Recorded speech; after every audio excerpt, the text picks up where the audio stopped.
Combination of cell, combination of cell,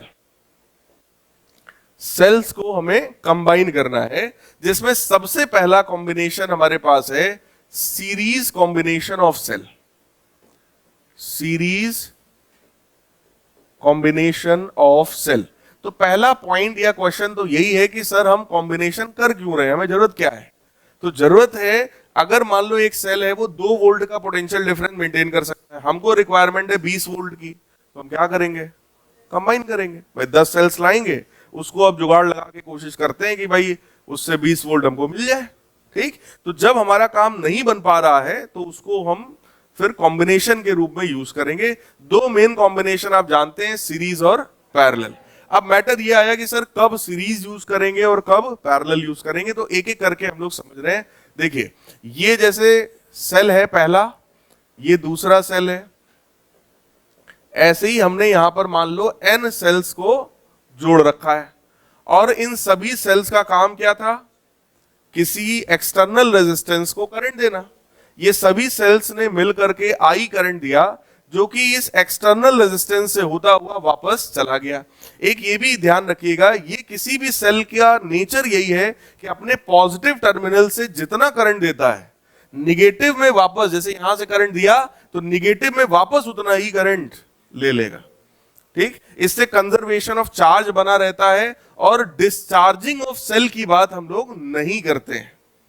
आप लोग जब भी कभी इस तरह का कोई क्वेश्चन सॉल्व करेंगे तो वहां पर हम डिस्चार्जिंग की बात आपसे नहीं करेंगे। हम लोग ये मान के चलेंगे कि सेल जो है वो डायरेक्ट करंट का सोर्स है, वो डीसी करंट प्रोवाइड करता है, मतलब कांस्टेंट करंट प्रोवाइड करता है। बात समझ में आया? हम लोग उसके डिस्चार्जिंग के बारे में नहीं सोचेंगे, या कह लो कि वो चीज अभी क्लास 12th में आपके सिलेबस में नहीं है, जिसमें सेल करंट भी दे रहा है और साथ ही साथ डिस्चार्ज भी होता चला जा रहा है। उसकी हम लोग कुछ खास बात नहीं करते हैं। फिलहाल लेट अस कंसीडर, हमने n सेल्स सीरीज में कंबाइन किए हैं, आप लोग को दिख रहा है ये। लेट अस कंसीडर कितने सेल्स हैं? n cells are connected in series, और इसके साथ एक हमने एक्सटर्नल रेजिस्टेंस कनेक्ट करके रखा हुआ है। क्लियर है? अब देखो यार, यहां पर सारा खेल ये था कि सर हमें तो सेल से करंट चाहिए था, तो जरा चेक करो कितना करंट हमको यहां पर मिला है। अगर एक सेल हो, देखो करंट का बेसिक फार्मूला क्या होता है, अगर मैं ओम्स लॉ की आपसे बात करूं तो V बराबर IR होता है, तो I बराबर V बाई R होता है, यानी total potential difference upon resistance. तो आप मुझे देख करके ये बताओ, अगर एक सेल होता तो EMF E है, n सेल्स हैं और सारे के सारे सेम डायरेक्शन में करंट दे रहे हैं, सब एक दूसरे का सपोर्ट कर रहे हैं, तो टोटल EMF कितना हो जाएगा? कितना हो जाएगा? NE। बताओ भाई, एक अगर सेल 2 वोल्ट का था तो पोटेंशियल 2 वोल्ट, अगर ऐसे ही लाइन से 10 जोड़ देंगे तो 20 वोल्ट। सही है? टोटल रेजिस्टेंस कितना हुआ सर्किट का? भाई देखो, small are small are small are small are, ऐसे n सेल्स हैं और वो सब सीरीज में है। सीरीज में अगर रजिस्टर को जोड़ा जाता है तो क्लास 10th में आपने पढ़ा है, बाकी अभी आगे भी हम पढ़ाई देंगे कि सीरीज में जब जोड़ते हैं तो R बराबर R1 plus R2 plus R3 and so on. ठीक, तो सबको बेटा जोड़ते चले जाएंगे, R plus R plus R plus R up to n times, तो कितना बन जाएगा? NR। और उसके साथ ये कैपिटल R किस में है? वो भी सीरीज में है। बोलो भाई, वो भी किस में है? सीरीज में। तो टोटल रेजिस्टेंस की अगर बात करें तो ध्यान से सोचिएगा, क्या वो n small r plus capital R हो गया? पक्की बात है। तो इस सर्किट से हमको ये करंट मिल रहा है। क्लियर? अब आते हैं दूसरे कॉम्बिनेशन पर कि सर ठीक है, ये तो पहला था। सेकंड कॉम्बिनेशन बेटा हमारे पास है parallel combination. Second one is parallel combination of cells. तो पैरेलल कॉम्बिनेशन में जरा ध्यान से देखो क्या होता है। पैरेलल कॉम्बिनेशन में एक सेल ये है, दूसरा सेल ये है, ऐसे ही कितने सेल्स होंगे? n cells. और इन सभी सेल्स के साथ हम लोगों ने एक एक्सटर्नल रेजिस्टेंस को कनेक्ट करके रखा हुआ है। ये ये सारे सेल का ईएमएफ ई है और इंटरनल रेजिस्टेंस आर है, मतलब सारे सेल्स जो हैं वो आइडेंटिकल सेल हैं, सभी सेम सेल्स हैं। तो again we have N cells connected in parallel this side. Clear है? सभी करंट देंगे बेटा ऐसे, टोटल करंट बोलो आई निकलेगा, वो आई करंट इससे होता हुआ वापस यहां पर चला जाएगा, ठीक। और जैसे ही यहां से वापस एंटर करेगा फिर डिवाइड हो जाएगा I1, I2, I3, I4 up to IN। Clear है? अब अगर मैं आपसे कहूं कि भाई अब जरा करंट की वैल्यू बताओ, तो करंट का फिर से फार्मूला वही है, total potential difference upon total resistance. तो टोटल पोटेंशियल डिफरेंस सर्किट का कितना है? ई के बराबर। क्यों ई के बराबर? क्योंकि ये सब पैरेलल में है। पैरेलल में बोलो पोटेंशियल डिफरेंस क्या होता है? सेम होता है। और जो ई इन सब का है वही ई इक्विवेलेंट भी होगा। बोलो भाई, अगर पैरेलल में जोड़ रखा है तो ईएमएफ की वैल्यू इस बार कितनी होगी? ई। क्या ये बात समझ में आई? Small are small are small are small are ऐसे एन सेल्स हैं पैरेलल में, तो उनका इक्विवेलेंट रेजिस्टेंस अगर मैं निकालूंगा तो भाई 1 upon R dash is equal to 1 by R plus 1 by R up to ऐसे कितने टर्म्स आएंगे? n terms. तो it will become 1 by R dash is equal to n by R. तो r डैश की वैल्यू बेटा कितनी आएगी? It will be r by n। Correct है?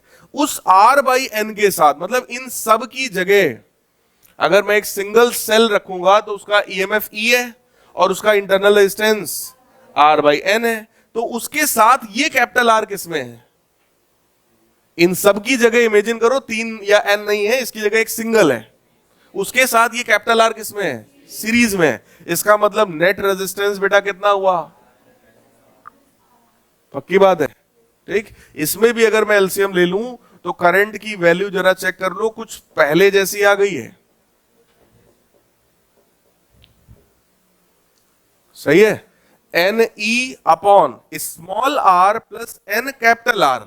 और जरा पहले वाले में देखो क्या था? एन ई अपॉन, इस बार एन किसके साथ है? स्मॉल आर के साथ। आगे वाले में किसके साथ था? Capital R. ये डिफरेंस है दोनों में, करेक्ट। लेकिन सर अभी तक ये नहीं समझ में आया कि कब इसको यूज करें और कब उसको यूज करें। भाई अभी तक केवल ये समझ में आया कि ये कितना करंट दे रहा है, ठीक है। हमारा एम क्या है बेटा? मैक्सिमम करंट ऑब्टेन करना है, हमको मैक्सिमम करंट चाहिए, ठीक। उसके लिए कंडीशंस क्या हो सकता है?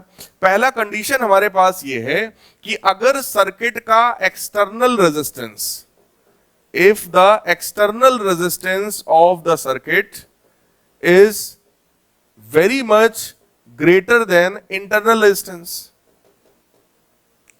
अगर सर्किट का एक्सटर्नल रेजिस्टेंस इंटरनल से काफी ज्यादा हो तब क्या होगा? ऐसे में अगर एक्सटर्नल बहुत बड़ा है in comparison to internal resistance, तो आप जरा बताइए यहां पर करंट की मैक्सिमम वैल्यू बेटा कितनी होगी? I max will be NE upon capital R. भाई अगर कैपिटल आर बहुत बड़ा है और इंटरनल रेजिस्टेंस जो कि एन आर था वो छोटा है, तो ये नेग्लिजिबल हो गया, सिर्फ ये बचा। तो करंट की वैल्यू कितनी हुई? N E by R. और सोचो अगर उल्टा केस हो कि भाई इंटरनल रेजिस्टेंस जो है वो बहुत ज्यादा हो देन एक्सटर्नल रेजिस्टेंस, तब बेटा कितना होगा? इन दैट सिचुएशन यहां से जो मैक्सिमम करंट हमको मिल सकता है वो कितना होगा? N E by N R, यानी कि ई बाई आर। अब आप सोचो अगर एक्सटर्नल ज्यादा है तब ये बढ़िया है या इंटरनल ज्यादा है तब ये बढ़िया है? काम क्या था? मैक्सिमम करंट चाहिए था, ठीक। ये जो करंट आया है ये n सेल्स के बराबर करंट है। यहां पर n सेल्स को जोड़ने का फायदा दिख रहा है कि करंट n टाइम्स है, लेकिन यहां पर तो केवल E बाई आर है। इसका मतलब तो सिंपल वही होता कि अगर एक सेल होता, इंटरनल रेजिस्टेंस R के बराबर होता, तो ये करंट आ जाता। तो फिर n सेल जोड़ने के क्या फायदे? इसका मतलब क्या हुआ, ये कंडीशन यहां पर बेनिफिशियल नहीं है। मतलब अगर हमसे कहा जाएगा कि सर्किट का एक्सटर्नल रेजिस्टेंस ज्यादा है इंटरनल से, तब हम किस कॉम्बिनेशन में सेल्स को जोड़ेंगे? सीरीज में। अच्छा, अगला केस देखो जरा। अगर वही सेम सिचुएशंस यहां पर आ जाए, आपसे कहा जाए कि external resistance is very much greater than internal resistances, तो अब जरा चेक करो, मैक्सिमम करंट हमें कितना मिलता? NE/NR। बोलो भाई, तो यहां पर वैल्यू कितनी आती? E/R के बराबर, और ये भी बोलो एक सेल का दिखाई पड़ रहा है। और अगर उल्टा केस होता कि भाई इंटरनल रेजिस्टेंस बहुत ज्यादा है एक्सटर्नल से, तब उस सिचुएशन में मैक्सिमम करंट कितना मिलता बेटा? NE/r। बताओ भाई, तो अब आप बताओ कौन सा बेनिफिशियल केस है? ये वाला। सो यहां पर ये वाला केस एप्लीकेबल नहीं होगा। इसका मतलब सीरीज ग्रुपिंग ऑफ सेल्स कब यूज करेंगे? जब एक्सटर्नल रेजिस्टेंस ज्यादा हो इंटरनल से। और पैरेलल ग्रुपिंग ऑफ सेल्स कब यूज करेंगे? सही है। फॉर एग्जाम्पल अपने डेली लाइफ में ढूंढते हैं, अगर हम टीवी का रिमोट या एसी के रिमोट की बात करें आपसे, तो वहां पर जरा सोचो, सेल्स को पैरेलल में जोड़ा जाता है, तो सबको पता है, देखा है कभी खोल के रिमोट? देखा ही होगा, सेल बदला होगा 50 बार। तो वो किस कॉम्बिनेशन में होता है? पैरेलल में। क्यों होता है पैरेलल में? क्योंकि वहां पर इंटरनल रेजिस्टेंस की वैल्यू ज्यादा है। भाई आपके टीवी रिमोट में 75 तरीके की बटन है, जितनी बटन उसके उतने फंक्शंस, उतना नाटक उसमें। बोलो भाई, इसका मतलब इंटरनल रेजिस्टेंस वहां पर ज्यादा है, इसीलिए हमने वहां पे कौन सा कॉम्बिनेशन यूज किया?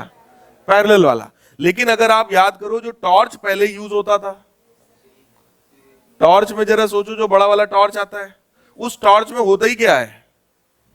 टॉर्च में क्या होता है? एक छोटा सा बल्ब, उसके अगल बगल सिल्वर कलर का रिफ्लेक्टर। रिफ्लेक्टर से क्या लेना देना? उसका तो काम है लाइट को कंसंट्रेट करना। तो एक सिंपल बल्ब ही तो है। तो वहां पर कौन सा रेजिस्टेंस ज्यादा है? एक्सटर्नल। इंटरनल नहीं ज्यादा है, वहां इंटरनल बहुत कम है। इसलिए उसमें किस में जोड़ते हो?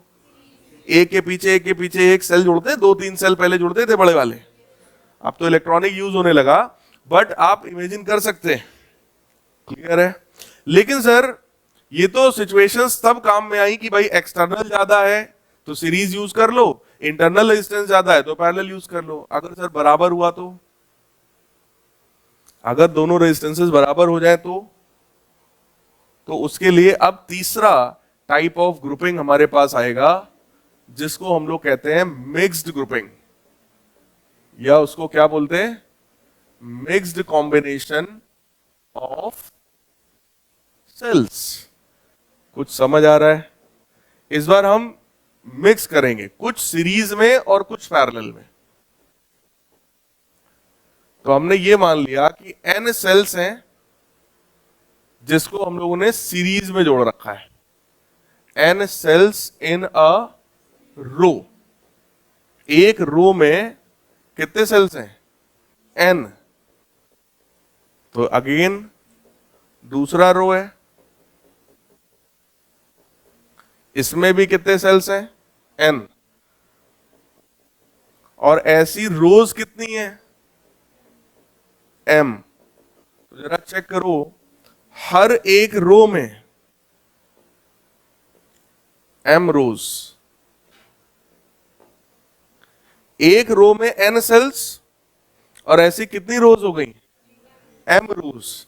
तो ये सब सीरीज पैरेलल दोनों हो गया। ठीक, ये कहलाता है मिक्स्ड ग्रुपिंग। अब ये सब मिलके करंट देंगे, और वो करंट किससे पास होगा? किसी एक एक्सटर्नल रेजिस्टेंस से।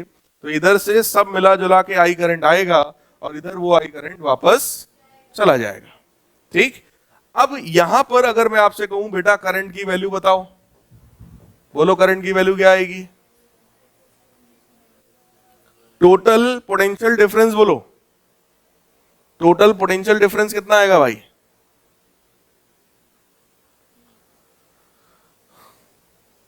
पोटेंशियल डिफरेंस कितना आएगा total?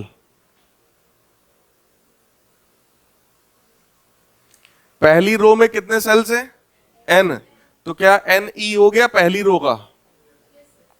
N E N E N E N E सब पैरेलल में है, तो इक्विवेलेंट कितना हुआ? समझ में आ रहा है भाई? जब पैरेलल में ई ई ई ई था तो हमने ई लिया था, अभी पैरेलल में N E N E N E N E, तो हम भी क्या लेंगे? क्योंकि पैरेलल में पोटेंशियल डिफरेंस सेम होता है। क्लियर है? अब रेजिस्टेंस की बात कर लेते हैं जरा। यहां पर बोलो पहली रो का रेजिस्टेंस बेटा कितना है? N R. कितना है? N R. और ऐसी कितनी रोज हैं? एम। सब पैरेलल में, तो 1/r डैश, अगर मैं यहां लिख दूं, यहां पे लिख रहा हूं, चलिए 1/r dash is equal to 1/nr 1/nr up to ऐसे कितने टर्म्स हैं? ऐसे कितने टर्म्स हैं? m। सही है? तो जब जोड़ोगे तो जरा ध्यान से देखना, 1/r डैश बराबर m अपॉन एन आर आएगा क्या? तो टोटल सर्किट का इंटरनल रेजिस्टेंस कितना हो गया? N R by. सही है? मतलब ये सारे सेल्स की जगह जो अकेला एक सेल आएगा उसका ईएमएफ कितना है? N E. उसका इंटरनल रेजिस्टेंस कितना है? N R by M. और उस एन आर बाई एम के साथ कैपिटल आर किसमें है? क्या ये बात समझ में आई? अब करंट की वैल्यू कितनी आ गई? कितनी आ गई? एम एन ई अपॉन, सही है? ये करंट है। लेकिन हमें करंट नहीं चाहिए, हमें क्या चाहिए? मैक्सिमम करंट चाहिए। हमको करंट की मैक्सिमम वैल्यू चाहिए। इसको मैक्सिमाइज करने का तरीका आपने शायद मैथ्स में सीखा होगा। पहले देखो, अगर इसको मैक्सिमम करना है तो नीचे वाले टर्म को मिनिमम करना पड़ेगा। नीचे वाले टर्म को मिनिमम करने का तरीका यह है कि आप इसको परफेक्ट स्क्वायर टर्म बनाइए। आप इसको परफेक्ट स्क्वायर बनाइए। तो अब जबरदस्ती वाला जुगाड़ देखो, under root N R minus under root M R का whole square plus 2 under root M N small are capital R. Check करो जरा, अगर इसको मैं ओपन करूंगा तो भाई A square plus B square minus 2ab और प्लस 2ab कट जाएगा, केवल क्या बचेगा? ए स्क्वायर प्लस, और जैसे ही ए स्क्वायर प्लस बी स्क्वायर करोगे बोलो यही आ जाएगा। तो ये हमने मैनिपुलेशन किया। क्यों किया? क्योंकि हमें करंट की मैक्सिमम वैल्यू चाहिए थी, और अगर करंट की मैक्सिमम वैल्यू चाहिए तो बेटा डिनोमिनेटर की वैल्यू क्या हो जाएगी? मिनिमम। भाई इसको मैक्सिमाइज करोगे तो नीचे वाला अपने आप मिनिमम हो जाएगा। और मिनिमम करने का मतलब यही है कि अगर ये परफेक्ट स्क्वायर टर्म है तो इसकी मिनिमम वैल्यू कितनी हो सकती है? किसी भी परफेक्ट स्क्वायर टर्म की वैल्यू या तो मिनिमम 0 होगी या वो पॉजिटिव होगा। निगेटिव बोलो हो नहीं सकता क्योंकि स्क्वायर किया है। तो किसी भी स्क्वायर टर्म की मिनिमम वैल्यू क्या होती है? 0। तो अगर आई मैक्स होना है तो डिनोमिनेटर क्या होगा? मिनिमम। यानी कि ये टर्म क्या होगा? 0। और जब ये 0 होगा तो जरा सोचो, मैक्सिमम वैल्यू ऑफ करंट कितना आ जाएगा? इसमें ये सब कुछ कुछ कैंसिल भी हो जाएगा। आई मैक्स की वैल्यू निकल करके आएगी यहां पर, that will be equal to 1/2 under root, ध्यान से देखना, M N upon small are capital R, और ये वाला ई यहां रख देते हैं। तो आई मैक्स की वैल्यू कितनी आ गई हमारे पास? E/2 under root M N upon small are capital R. Clear है? देखो इस फॉर्मूले का हमको शायद ही किसी न्यूमेरिकल में यूज आएगा, हम इसको कभी डायरेक्ट यूज करने वाले नहीं है। क्लियर? कोई रिक्वायरमेंट हमको नहीं है इसको डायरेक्ट यूज करने का। लेकिन जब कभी ऐसी बात की जाएगी कि मिक्स ग्रुपिंग समझाओ क्या होता है, तब तो भाई ये सब निकालना पड़ेगा हमें। ठीक? लेकिन ये करंट की वैल्यू मैक्सिमम कब हुई है? कंडीशन क्या है? When this term is 0। और ये टर्म 0 कब हो सकता है? When under root N R minus under root M R is equal to 0, ये तभी होगा जब एन आर बराबर एम आर। भाई पहले इसको इधर ले जाओगे और दोनों तरफ होल स्क्वायर करोगे तो अंडर रूट हटेगा। हटने के बाद का सीन ये है, क्लियर। इसमें भी देखो ध्यान से, अगर N R by M capital R के बराबर हो तो बोलो करंट की वैल्यू मैक्सिमम हो जाएगी। ये एन आर बाई एम क्या है? It is net internal resistance, और कैपिटल आर क्या है? External resistance. इसका मतलब क्या हुआ?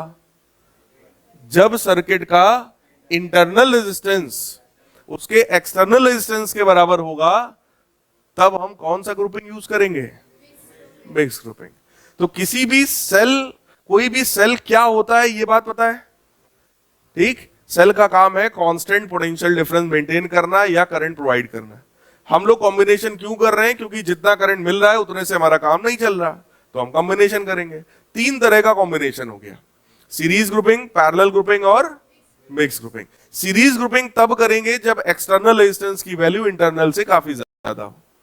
दूसरा पैरेलल ग्रुपिंग तब करेंगे जब इंटरनल ज्यादा हो एक्सटर्नल कम हो, ठीक। और तीसरा है मिक्स ग्रुपिंग, वो तब करेंगे जब दोनों रेजिस्टेंसेस ऑलमोस्ट इक्वल हो, और जब ये करंट मैक्सिमम होगा तो यहां पर जो पावर ट्रांसफर होगा वो भी मैक्सिमम होगा। क्योंकि पावर का फॉर्मूला भी आपने क्लास 10th में पढ़ा होगा, P बराबर I स्क्वायर R, पढ़ा है। अगर करंट मैक्सिमम होता है तो उस सर्किट का पावर लॉस भी मैक्सिमम होता है, इसीलिए इसको मैक्सिमम पावर ट्रांसफर थ्योरम भी कहा जाता है। क्या बोलते हैं? वो भी कहा जा सकता है। तो आप नीचे एक लाइन लिख सकते हैं, this is also known as maximum power transfer theorem, as the value of current is maximum so the value of power transfer will be also maximum. Clear एकदम, ठीक। ये फुल ऑन पीएचडी हो गई किसी भी सेल के बारे में, कि कोई भी सेल कितने कितने तरीके से हम लोग सर्किट में यूज कर सकते हैं, कब हम सीरीज में जोड़ेंगे, कब हम पैरेलल में जोड़ेंगे।